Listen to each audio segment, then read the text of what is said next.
Hello बच्चों, चलिए प्रश्न को पढ़ते हैं। किसी वस्तु पर किसी बल द्वारा किए गए कार्य का चिन्ह समझना महत्वपूर्ण है। सावधानी पूर्वक बताइए कि निम्नलिखित राशि धनात्मक है ऋणात्मक।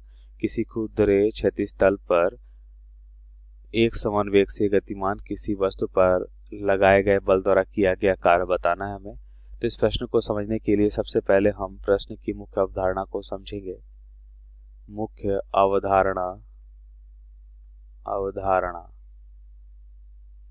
सबसे पहले हम क्या देखेंगे? सबसे पहले हम देखेंगे कार्य क्या होता है। तो कार्य को हम यहाँ पे W से लिखते हैं। तो हम देखते हैं कि वस्तु पर लग रहे बल, अगर हम इसे एक चित्र के माध्यम से पहले देखें, अगर ये एक वस्तु है, ये कोई वस्तु है, वस्तु पे लग रहा बल और हम यहाँ पे देखते हैं कि विस्थापन मान लेते हैं D है और इनके बीच का कोण कितना है थीटा। तो हम देखेंगे कि कार्य क्या होता है, बल और विस्थापन। अब बल और विस्थापन कैसी राशि है? सदिश राशि है। तो इनका अदिश गुणनफल कार्य के बराबर होता है। तो कार्य बराबर हम देखेंगे कि हमें क्या मिलेगा, F into D into cos theta, जहाँ पे थीटा क्या होता है, बल और विस्थापन के बीच का कोण होता है। तो यहाँ पे लिख सकते हैं कि कार्य कैसी राशि है, कार्य अदिश राशि है, क्योंकि सदिश राशियों का अदिश गुणनफल हमने किया। तो हमें कौन सी राशि मिलेगी? अदिश राशि। अतः कार्य अदिश राशि है। अदिश का मतलब होता है वह राशि जिसमें दिशा ना हो। मतलब कार्य में हम देखते हैं कार्य की कोई दिशा नहीं होती है, सिर्फ उसका परिमाण होता है। तो कार्य कैसी राशि है? अदिश राशि है।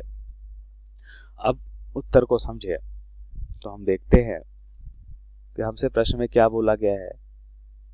हमसे प्रश्न में बोला गया है कि अगर कोई भी वस्तु किसी खुरदरी सतह में क्या कर रही है, अगर गति करती है, और ये मान लेते हैं ये इसकी सतह है,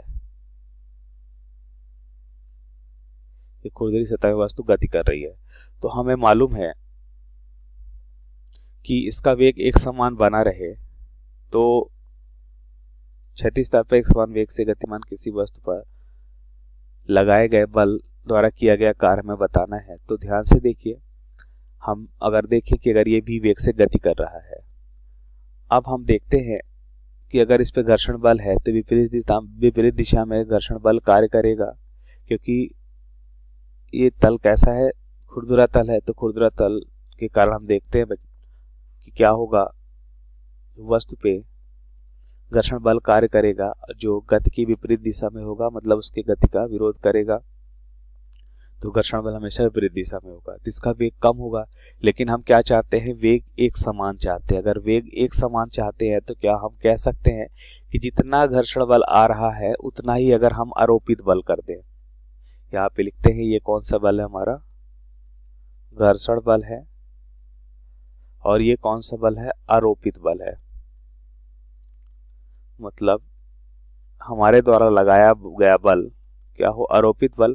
और यह बल इतना हो कि घर्षण बल के लगभग बराबर या थोड़ा सा ज्यादा हो। तो हम क्या देखते हैं, हम यहाँ पे देखते हैं कि अगर आरोपित बल घर्षण बल के बराबर है तो इस वस्तु का वेग क्या रहेगा? एक समान बना रहेगा।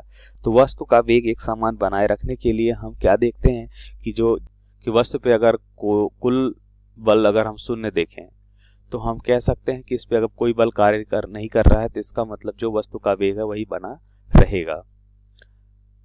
अब हम यहाँ पे देखेंगे आरोपित बल द्वारा किया गया कार्य। आरोपित बल द्वारा किया गया कार्य, आरोपित बल द्वारा किया गया कार्य क्या होगा? तो कार्य बराबर हम जानते हैं क्या होता है, बल गुणा विस्थापन इंटू कॉस थीटा। तो आरोपित बल हमने देखा धनात्मक x दिशा में, वेग किस दिशा में? धनात्मक x दिशा में। इसका मतलब विस्थापन भी क्या होगा? धनात्मक x दिशा में होगा। तो इसका मतलब हम कह सकते हैं बल और विस्थापन के बीच का कोण क्या है? बल और विस्थापन के बीच का कोण है, यहाँ पे हम लिख सकते हैं थीटा 0 डिग्री, क्योंकि दोनों एक ही दिशा में है तो कोण क्या होगा? 0। तो यहाँ पे देखेंगे F into D into cos 0। कोस 0 का मान क्या होता है? 1। तो इसका मतलब कार्य क्या मिल रहा है हमें? धनात्मक। ठीक है, कार्य क्या मिलेगा हमें यहाँ पे? धनात्मक मिलेगा। तो यही हमारे प्रश्न का सही उत्तर होगा। आशा करते हैं आपको समझ आया होगा। धन्यवाद।